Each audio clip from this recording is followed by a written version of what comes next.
odamlarni hayronman, nima majbur qilyapti mana shunaqa bir ko'nchinlik bo'lib pul bermasligiga hayronman. Zayafga kiruvdim, hozir kichkinagina o'sha klapanning orqasidagi filtri o'sha to'lib qolgan ekan. Do'yetib uni tekshirgungacha men klapanning o'zini, suv tortadigan klapanning o'zini ko'rdim. Ishlayaptimi, yo'qmi testerda, platasini ko'rdim. Bunga kelgan provodkani tekshirdim. Hamma narsasi joyida. Akazisi orqasida o'sha kichkinagina filtri to'lib qolgan ekan. Tozaladim, qo'ydim, ishlab ketdi. Klient so'radi, "Nech pul bo'ldi?" deydi.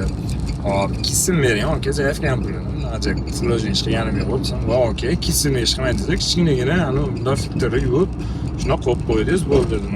"Ha, to'g'ri, aka.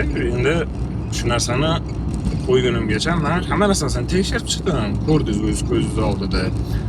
Hammasini tekshirib, u yerim bo'ldim. Kichkinagina o'sha filtrdan ekan, qo'ydim, ishlab ketdi" dedim. "Kesin bo'ladi, aka. Zayafkamni o'zim pulni so'rayapman. Aslida zayafkadan tashqari mehnat puli qo'shiladi. O'rtacha ustalar shunaqa ishlaydi, aka. Zayafga borish alohida, mehnati, agar zapchast boshqa narsa olishadigan bo'lsa alohida" dedim. To'g'ri tushuntirdim hammasini. U desam bu dedi, bu desam u dedi. Qisqasi pul bermadi rostdan. "Aka, yaxshi ish qilmadingiz" dedim. "Sizni ham bola chaqangiz bor." Bu tushuntirdim, chiroyli muomala qildim, mayli.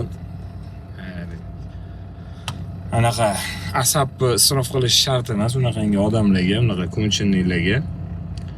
Qisqasi klientni o'sha ustozlarimiz aytgan terisi o'sha qotmasdan turib pulini berish kerak deyishgan. To'g'rimi, nima deysizlar, akalar?